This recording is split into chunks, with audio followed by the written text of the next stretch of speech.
ብዬ አስባለሁ።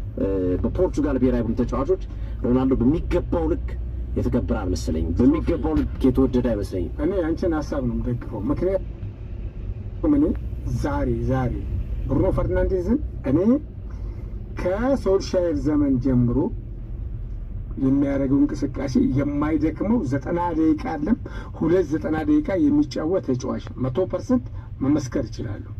በዛሬው ጨዋታ ላይ ከመጀመሪያ ጀምሮ አሲስተር ሆኖ ኳሶች ማዘጋጀት የሚችለው የቡድኑ አንጋፋውና ትልቁ ተጫዋች ብሩኖ ፈርናንዴዝ። ከሱ ግን ኳስ ከተደበቀ እነ ቪቲና ያቀንሰው ይሄዳል። ስኬታማ ሆኖ ሮናልዶ ቢወጣ ደግሞ እኮ በሁሉም ስኬታማ ነው።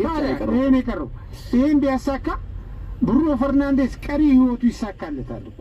ዛሬ እዚህ ጋር የሚሰራው ሸር ደግሞ ቆልፎ ደግሞ እሱን ይዟል። አይቀርም በሰው ላይ የምትሰራው ስራ። እንግዲህ ምናልባት አንዳንድ ደጋፊዎችን ስለ ብሩኖ ፈርናንዴዝ ስናገር ቅር ላሰኝ ይችላሉ።